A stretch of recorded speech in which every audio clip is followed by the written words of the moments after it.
So the first thing I'll tell you is this. Nothing about railroading is hard, in my opinion, in a lot of people's opinion. As far as manual labor goes, work, you don't do anything hard out there.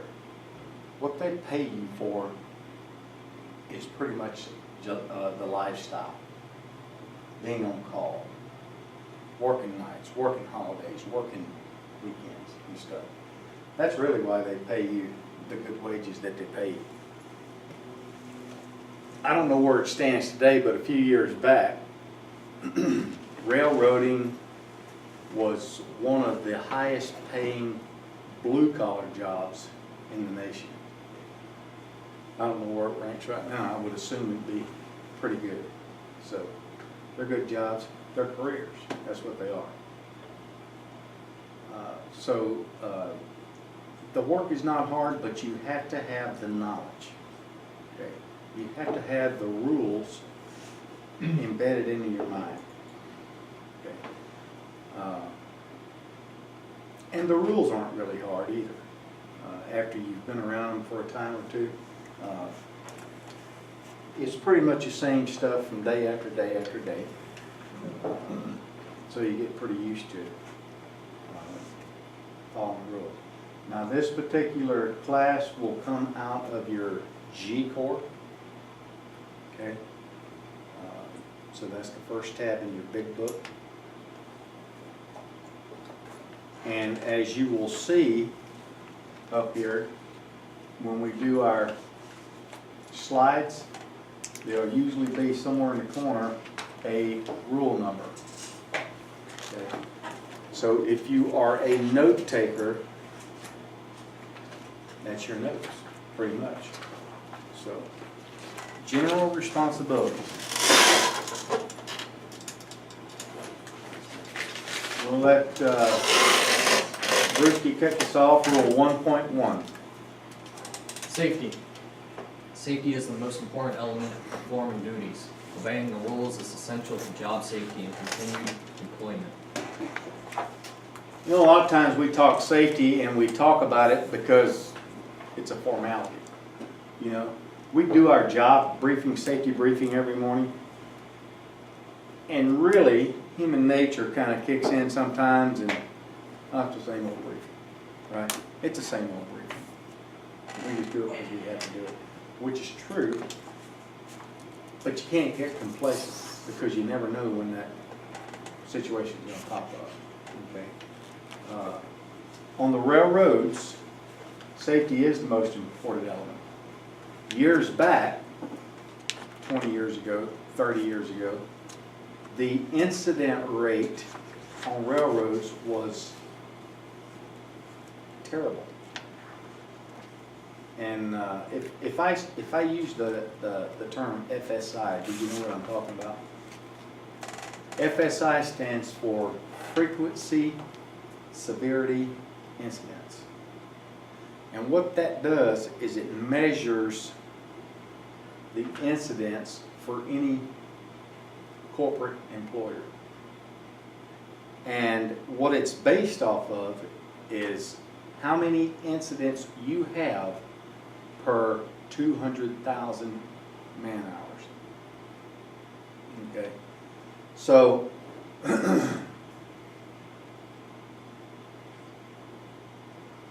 that's a federal thing. Okay. So the reason they came up with that was because you've got, say, the railroad, BNSF, 40-something thousand employees, and they get, this never happens, but I'm just exaggerating so you'll know, 40,000 employees in their railroad, and they have 2 injuries in a year, right? You get another little corporation over here that's got 100 employees, and they have 1 injury in a year. You know, it used to be that people looked at the BNSF and said, well, they got more injuries, right? Well, it stands to reason They got more injuries because they've got 40-something thousand people out there working, right? So that's when they took this and put everybody on like an even playing field, okay? So FSIs is what we call it. And the FSI for railroads used to be like 4.4, 5.6. Nowadays, they're like 1.0 and sub 1. So they've really gotten safe in the last several years. And that's a good thing. I want to tell you right now, if you cannot go out there and operate by the rules and do things the way they want you to do them, you might as well not even hire out with the railroad. Because sooner or later, it's going to come back to bite you. If you can't go out there and work safe, follow the rules, they will get rid of you at some point. So, and really it's a small price to pay. They pay you well, just go out there and work by the rules. That's it. All right, rule 1.1.1, Ross. Maintaining a safe course. In case of doubt or uncertainty, take the safe course. That's a pretty easy statement too. But you'd be surprised how new guys especially get a little intimidated out there. Or nervous about their own abilities. You go to a big yard like Argentine, you know, the first few months you're hired out, you take a train in there and you see this sea of tracks. And you call the yard master there. Yard master, yeah, this is NARS 1, 2, 3, 4. I got my train. Where do you want us? He says, well, take your train down track 303, veer off to 405, and cut back to the left into 503. And you're like, huh? You have no clue where you're going, right? Sometimes the best course of action will be for you to take no action. You understand? If you don't know where you're going, don't move. Because if you don't move, you can't get hurt and you can't put equipment on the ground. All right? So if you ever have doubt out there, you need to ask somebody. And you're going to ask him, yard master, you know, I'm pretty new out here. And your engineer don't really know where he's going either. Can you send somebody to help us? Show us where to go. Most of the time the yard master is going to come across and say, well, yeah, it's real easy. Just stay to the right. Just keep to the right. And you're looking down through there and there's about 40,000 rights, right? Just keep to the right. Just keep to the right. If you don't understand, don't move. And I guarantee you, sooner or later, he will send somebody out there. He might be cursing you up and down one side and down the other in his office, but he'll send somebody to help you. Okay? They can't fire you for being safe and taking the safe course. But if you try to follow instructions you don't understand and something bad happens, I'm a new employee, won't cut it. It won't be an excuse. So make sure you follow the safe course. Anybody ever been in a situation like that with their work or I've been on one when I first got hired out with a railroad. This same exact position I just told you about, it wasn't as exaggerated as I made it here. But yard master, I pulled into a yard. He told me to go into this track and wind up in the other track. So I'm walking ahead of the engine, and I'm like clueless. I'm just hoping the track numbers are on the switch targets, you know. And so I throw a switch, and I'm like, oh my God, I hope this is the right switch. Because once it gets in there, it's too late, you know. And I spent my whole time operating like that. And it's those butterflies in the stomach. You just don't feel right about it, you know. Now, probably 7 times out of 10, your engineer will be pretty familiar with the, you know, the lay of the land in a situation like that. In my case, the engineer couldn't help because I was walking ahead of the train, but the train was backing up. So the engineer was way on the other end of the train, you know. And you take a place like Argentine, that big yard, there's been people working in that yard for 15 years and still don't know it all, honestly. So it's a big place. Okay. Anybody ever had anything happen to them like that? You? What? I was mortarman in the Army, which is those guys that pretty much shove bombs down a tube and it flies out, and you know, that's civilian term. They read a grid to me that was danger close to some guys on the ground, and I was the gunner. And when you're in a situation like that, it's the gunner that gets in trouble. If anything ever happens, it's your main guy on your crew that gets in trouble, and your section leader. So my sergeant and I would have been the ones going to jail for it. But they read me the grid, and as my job, I was supposed to know the grids, where rounds were going, how many rounds, and all that stuff. There's a lot of information that goes with it, but that's just the gist. But they read me that grid, and it popped a flag, and I was like, "Sergeant, are you sure about that grid?" He's like, "Yes, fire on that grid." And I said, "No." And that will get you in trouble too. If he's in the right and he's telling you to fire, and if it's in a dangerous situation, you can get in trouble for not firing. Because people are dying. Or getting about to die. So I told him no, and we had a standstill on our firing line, because I wouldn't fire the gun. Which, I mean, it's not a gun, it's something that, it flies up in the air, it comes down, and it can go a few miles. When it comes down, it has a 75 meter burst radius that anything can die. So anything like that, I mean, it gave me butterflies because I know I could get in trouble, he could get in trouble. I mean, people could die. It's a scary situation. So what wound up happening with that? I was in the right. I read back the grid. He said, "Hold fire." Read the grid back to me because it's a multiple step process. I have to read the grid to him. He reads it back to me, and then if we're on the same grid, and the grid's the right grid that I think it is, it's a lot of different things. Shoot in danger close, which is in 200 meters of friendly troops on the ground. It's a whole different thing. You have to get your, I don't even know what to call them anymore, but the guy in charge of your whole area of operations has to make the decision to fire those rounds, along with the guys on the ground that are getting the rounds thrown to them. So if everything checks out, then it can go. But beforehand, we didn't get clearance. So if we would have shot that, we would have been in trouble because clearance wasn't authorized. Mm-hmm. So yeah, it gave me a little bit of butterflies. I mean, a lot of things could have gone wrong there. Yeah. And luckily I knew what I was supposed to do. You know, the old saying is true. If you are going to err, you err on the side of safety. That's true.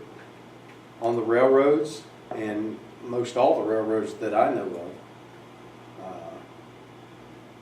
they have what they call an empowerment policy. You know, you have been empowered as an employee of that railroad to keep yourself safe. If I'm a manager and I tell Lawrence to say, shove your train down this track, and it's going to be like a mile-long shove, and it's icy out, and the ladder rungs are coated with ice and stuff. And as a manager, I'm not intentionally putting him in danger. I'm just thinking about getting the train put away. I'm not, because I got a lot of stuff going on. You know, and he says, Lawrence says, can I get a ride to help watch this shove? You know, because you have to protect your shoves because there's nobody back there. Can I get a ride to help with it? No, I don't have a ride. You just need to, you know, ride to shove yourself on the car. he has the ability, he has been empowered to say, ain't happening. You know, I don't feel like this is safe. You got icy rungs, you got, you know, a mile-long shove, doesn't feel right. You have the power to do that, and they can't hold that against you, you know. Now, I will say this, the empowerment policy is not for you to get out of work either, you know, so you gotta use it accordingly. Okay? Rule 1.1.2, alert and attendant. Tyler. Employers must be careful to prevent injuring themselves or others. They must be alert and attentive when performing their duties and plan their work to avoid injury. Alert and attendant. I think Jeremy might have mentioned it yesterday, but when it comes to equipment moving on a track, i.e. a rail car rolling down the rail, if it has good wheels, that car can roll right by you and you will never hear it coming. Ever. It seems like it should not be that way, but it is. I can't tell you how many times I've walked through the yard at night on my switching job. I'm walking down the center of the tracks, and you saw yesterday when we were walking between those tracks, there's not that much room on either side, you know. So I'm walking down through there with my lantern going this way, and all of a sudden, here comes a car right beside me. Never even heard it coming. You know, that happens. That's why it's so crucial to, you know, the alert part of this to me means know where you're at, know where you're standing. Okay, most people are excellent with their track. Right? I'm working on this track, so I'm going to do the right thing. I'm going to stay out of the way. I'm not going to get hit. And then they get so involved in their task that they forget about what's behind them. You know, and I can't tell you how many people have been hurt, killed, because they do something as simple as go in between their cars, safely, of course, and they lace an air hose, and when they come back out, they do this number here and go too far and get hit by a train. That's happened many times, okay? So it's not just about what you're doing, it's about what's going on behind you and around you too, okay? Alert and attentive. Always do your work to avoid injury. And a lot of this can be accomplished too in the job briefing. If you find yourself as a new employee on like a yard job, some of the yard jobs on in some of these locations can be pretty technical. I don't know if technical is the right word, but you do a lot of different tasks, and you've got a lot of different missions to accomplish on your to-do items. So when you have your job briefing with that conductor or the foreman of the job, and he lays out what we're going to do and how we're going to do it, you need to understand what he's talking about. And if you don't, you need to tell him to explain it. Now, what do you mean we're going to do this after that and line those tracks up that way? And make sure you know what's going on, because there's no worse feeling than being out there and not knowing. Okay, and that's how you set yourself up for failure. Boom. All right, 1.1.3, accidents, injuries, and defects. Lawrence. Report by the first means of communication any accidents, personal injuries, defects in tracks, bridges, or signals, or any unusual condition that may affect the safe and efficient operation of the railroad. Where required, furnish a written report promptly after reporting the incident. All right, first thing, when it comes to an accident, injury, or defect, or any of those situations, Not every situation requires a written report on it. Okay? Meaning, you and the engineer, probably 95% of the time, are going to be the first ones to find defects along the route or in the yard. You know, defects meaning switch is hard to throw, the switch points don't line up, bad walking conditions because maybe debris or something fell out of a car. You know, you're going to be the first ones to see those things. Why? Because you're out there all the time, right? Now, maintenance away guys, and we know who they are, right? Maintenance away is the people that work on track, right? They would see it too, but they're not out there all the time. They go out there and do inspections. Well, a lot of this things happen when they're not there, okay? So if you go out there and you have a switch, let's say that's too hard to throw, or it won't throw properly, you don't have to fill out a written report about that. Basically what you have to do is report it over the radio, right, to either your supervisor or the train dispatcher, depending on where you're at.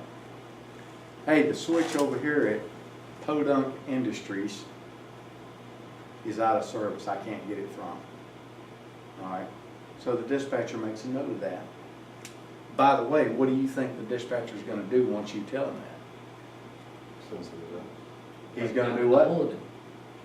He's going to put it out in a bulletin. Remember? General track bulletins, you got Form A's, Form B's, Form C's. He's going to pull a bulletin out on Form C and let everybody know. Why? Because we don't want to set our buddies up for failure either that come along and try to throw that switch. All right? So, but we don't have to fill out a formal written report on many things. We just report it. All right? Now you've got injuries. If you got injured out there, do you think you need to fill out a written report? Yeah. You better know you will. That's a federal law. Okay? So if you go out there and for some reason you get injured, there's going to be a lot more than just a written report filled out.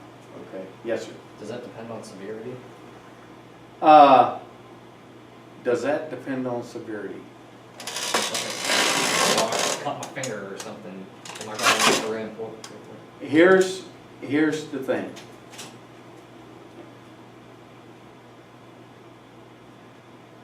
You either are injured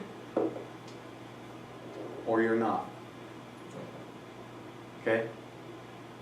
Now that's a judgment call, right? You're either injured or you're not. What's the difference? I don't know. I have to make that up for myself, right? Now, if I cut my finger, you know, and it's bad enough to me, right? Might be an injury, you know. If I barely nick it with a little paper cut, you know, I don't know. You know, you have to be the judge of whether or not you are injured, right? Now, some things are obvious, broken legs and things like that. But it's those situations right there to where you have to make a decision, you know. Here's the way I liken it to. I compare it to this. Most of us have done this, and if you haven't, maybe you will and you'll know what I'm talking about. You get up at night, the house is dark, right? And you're walking through the kitchen. And you're walking along and pow! You stub your toe on the cabinets, right? And then you fall on the floor and you're screaming bloody murder for 5 seconds. And then you're fine. You see what I'm saying? Are you injured? I don't know. Maybe, maybe not. You know, Did it hurt? Heck yeah, it hurt, right? So that, you gotta kind of weigh what hurts, what's an injury, you know? Here's the thing. If you are injured and you do not report it, you will have to answer for that. Okay, you're gonna get fired for that. You're gonna get disciplined for that, okay? So not everything needs a written report, okay? Derailments, you think that would need a written report? Absolutely, okay? There's nothing easy about a derailment either, by the way. You can have an entire train derail, and that's gonna be a messy situation, or you can have one set of wheels on one car derail. That's still a messy situation. Why? Because nothing else happens. It stops productivity, okay? There's nothing fun or easy about a derailment. You know how most derailments happen? Switches. Human factors. You and the engineer. Okay? And that's all rules compliance. All right, 1.3.1, rules, regulations, instructions. Who's up? Bruce.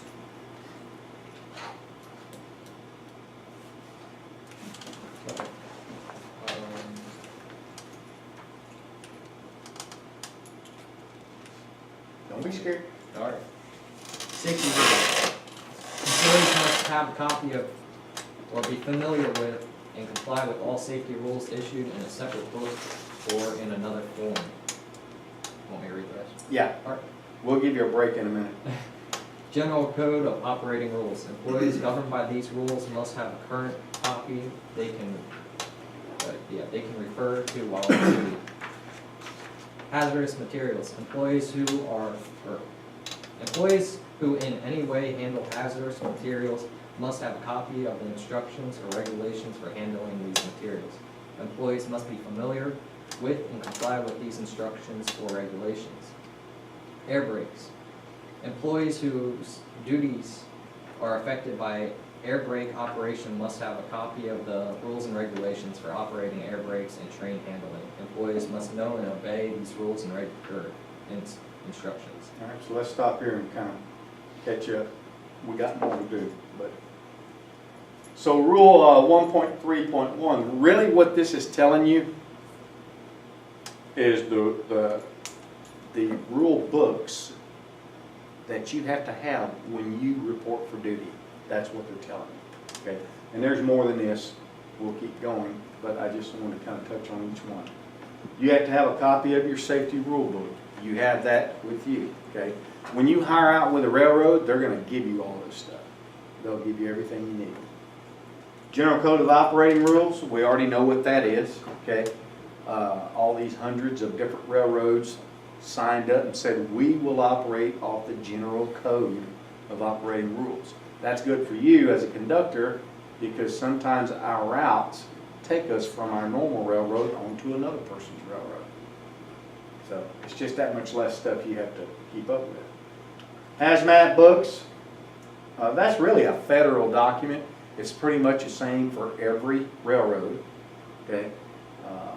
So if you know it here, you're going to know it wherever you go. Air brakes, we mess with air brakes as conductors and engineers. So if you're going to be doing air brake inspections, looking for deficiencies, things of these natures, you have to know a little bit about it, okay? Now, will we know as much as a mechanical guy, a carman? No. We don't have that much in-depth training. We got the basics. We got what we need to do what we do, okay? So those are all books that you have to carry with you every time you report to duty. Okay, here's some more. Ross. Timetable and special instructions. Employees whose duties are affected by the timetable and special instructions must have a current copy they can refer to while on duty. Train dispatchers and control operators. The train dispatcher and control operators must have a copy of the rules and instructions for train dispatchers and control operators. They must be familiar with and obey those rules and instructions. Told you about special instructions already. Those are unique to each individual railroad, and it basically supports their business plans, okay? And they do have sections in the special instructions to where they could take parts of the G Corps and modify those rules to fit their needs. And that update would be in the special instructions, among a lot of other information, okay? So you gotta have that when you go. So if I'm a BNSF guy, and I'm going on a route that takes me, maybe they detour my train, and I have to go over the UP's track, right? I would have to have the UP's copy of their special instructions. Why? Because I'm on their rail. I don't need a G Corps because I already have the G Corps. Okay, so wherever you're working, you have to have the right rule reference material for that location. Timetables. You've seen with your training timetables that we gave you, I think you had 3 divisions or something like that. But within each division, there's multiple subdivisions. Okay, every route that the railroad has is basically a subdivision. Okay, and you have a timetable on it. So the way the rule works, as far as timetables go, you only have to have the timetable for the area that you're working on. Okay, and most of the time you're going to get those in a book, and it's going to be several subdivisions, probably a division worth, kind of like we give them to you. Okay. Still continuing 1.3.1, Tyler. Classes. Employees must be familiar with all rules, regulations, and instructions, and must attend required classes. They must pass the required examinations. Explanations. Employees must ask their supervisor for an explanation of any rule, regulation, or instruction they are unsure of. Your training and your classes will not end when you leave NARS. It's pretty much just beginning. Okay. If you hire out with a railroad, you're going to go through their entire training program. Even after you graduate that program, 15, 20, 40 years down the road, you're still going to be going to classes. Okay. They don't end. Usually it's every couple of years. You have to get recertified. Maybe every year now. It's been a while since I looked at it. Yes, sir. What happens if the train company doesn't have a training program? Like, I don't know if I've ever seen a train, a railroad that doesn't have one. I know Bombardier, they don't have any place to send anyone, so they take on only conductors that have already been certified. Okay. Would the NARS fit in? Well, listen. All right, so Bombardier, we talked a little bit about that the other day. It's a contract organization. They take on only certified conductors. Here's the thing with conductor certification, and it's kind of a weird term to throw out there. All right. Recently, and I'm talking within the last year and a half or two, the engineer had to be a certified engineer, federally certified. He had a license, right? Well, over the last year and a half, 2 years, maybe a little more, the Federal Railroad Administration, everybody know what that is, by the way? That is the federal entity that provides oversight to all the railroads.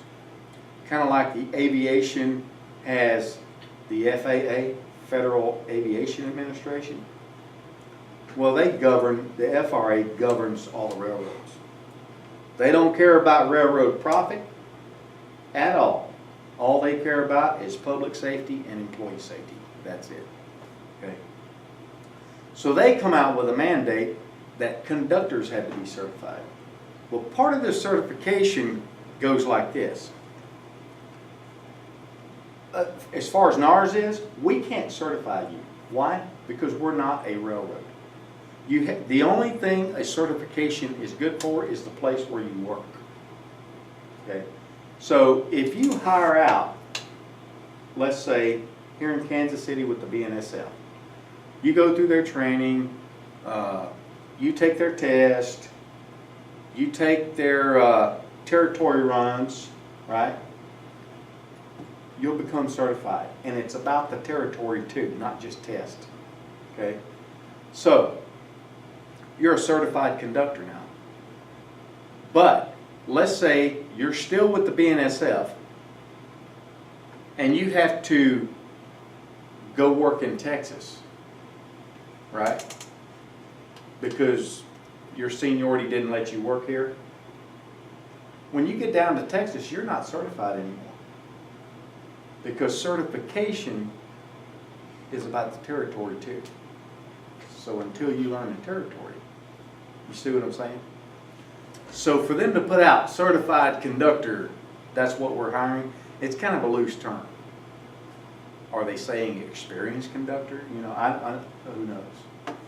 But just one more thing. A lot of companies like Bombardier will contract with other railroads to do training. In fact, NARS used to do all the training for the KCS. Anytime they hired new employees, they sent them here for training. So I'm not sure how Bombardier works that out. See, that's what I was wondering, because my buddy works for him, and he knows that they don't send anyone, like Norfolk Southern sends them down to Atlanta to do their training. Yeah. But they don't send anyone anywhere, they just take on conductors. That's kind of weird. Yeah. So I didn't know if Because, and here's why it's weird. We've had NARS graduates with no railroad experience get hired with Bombardier. Got one, his name's Derek Ryan, he's working for him right now. See, I was wondering that if I applied there, could they actually take me in, or would I have to Yeah. go? Yeah, they can take you in, they've taken other students from here, you know. Okay, yeah, because I know they do like on-the-job training, like, Yeah. you know, all that stuff. And maybe that's what they count, I mean, as your training, you know, I don't know. But he's certainly got a job there, and he likes it too, by the way, Yeah. you know. Yes, sir. Did you Yeah, have something to say? so, back to the whole, like, if you get hired in Kansas City here and then they send you to Texas, would you be considered a student, like, all over again? Oh, no. No, you would have No, no. You're going down there as a normal conductor to, you know, Texas, for example, and all they're going to give you is some familiarization trips. So maybe your first couple of trips that you get called on for a certain route, you're going to get called as a conductor for that training. But they're going to send maybe a pilot with you or someone else to help you along the way. You see what I'm saying? Would they consider that like a check ride or? No, it's basically familiarization trips. Okay. That's what it's called. Or qualification Right, trips. oh, okay. Something like that. But no, you're not back in like the Student, student okay. status. That's good. No. Okay. So, conductor certification. You must pass the required examinations. 40 years down the line, still the same. And if you don't, a lot of that's up to the division manager, really, it rests with him. A lot of times they will give you a chance to retake an exam that you failed, okay? And if you can't pass them, the division manager could let you go, okay? That happens very seldom, but it has happened in the past, okay? So make sure you stay up on your rules and regulations. Employees ask the supervisor for explanation of any rule, regulation, or instruction you're unsure of. Again, you're out there, you don't understand, you need to ask somebody, and not just your supervisor. Most of the time, it could be the guy you're working next to, engineer, or if you're on a yard job, maybe your helper or anything. Because, you know, nobody wants to see you do something wrong. Nobody wants to see you get hurt. And remember what I told you the other day, a good attitude will take you a long ways. These people will bend over backwards for you if you're a good attitude. You know, they'll help you. They'll help. Issued, canceled, or modified. Rules may be issued, canceled, or modified by track, bulletin, general order, or special instructions. So these rules you have in your rule book, they change from time to time. Somebody somewhere wearing a tie decides, I think I want them to separate equipment by 100 feet instead of 50. Let's change that. And so they change the rule, okay? Now, that don't mean much if they don't communicate that to you, right? Remember, this guy's at the top of the pinnacle. He's got 40,000 people down there, and he's got to get that word to. All right? So how do they do that? This is how they can do it. They can issue a track bulletin, general order, special instructions. Okay?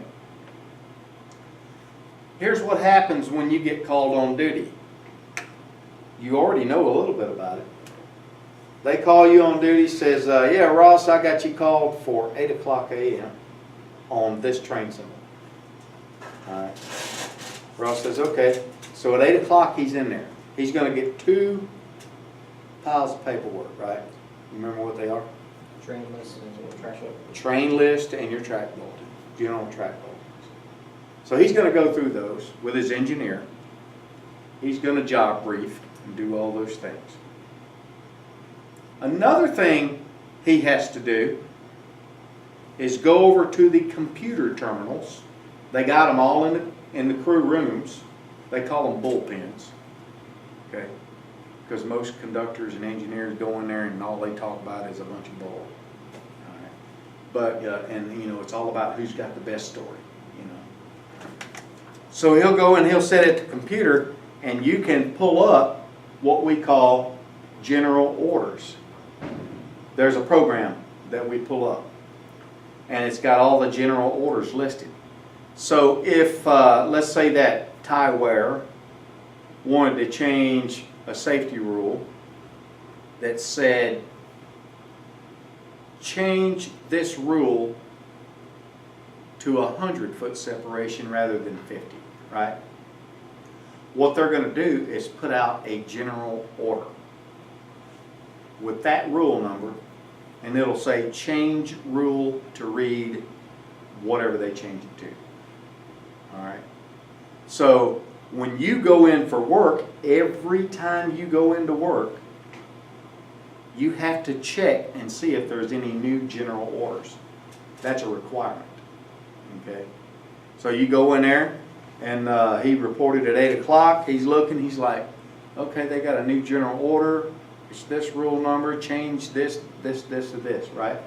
So now he knows of the change, okay? What he has to do is one of 2 things. He has to either update his rule book to show that change, meaning write it in pencil, or he has to print that general order out and keep it with it. Okay, now that's what most people do. Yeah, I mean, if you made hand printed corrections in your G-Core about everything they change, there would be a lot of writing at times, you know. So most of us will print those general orders out and just keep them. Because when you have to be aware of the rule, okay? So if the manager comes up to you during your trip, he knows about that general order, I guarantee you. So he might test you on it, you know. He comes up to you out there, yeah, Lawrence, do you have general order number 128 with you concerning this rule change? And Lawrence says, 1 second. He reaches in his bag, there you go. That's what they're looking for, okay? So you have to check those general orders. It's not a good idea to check, it's a requirement to check. Every time you go to work, you gotta see if they got any new ones. Now listen, if he gets called at 8 o'clock, he goes in and he checks, he prints it, right? He makes his trip. He goes to the hotel. He finally gets called on duty to come back home, right? Everybody with me on that? Now when he goes to the yard office at his other terminal to catch his train and come home, he's still got to check for new general orders, okay? Now, when he pulls up the general orders and he sees general order number 128 is the latest one that they came out with, well, he's already got that, right? So he doesn't have to print it. He's just looking for new ones. You see what I'm saying? Would it be dated when it would be in effect, or like? Yes. Okay. It's always has an effective date. Okay. So these are the things that you need to be aware of every time you go to work. Let's take a break.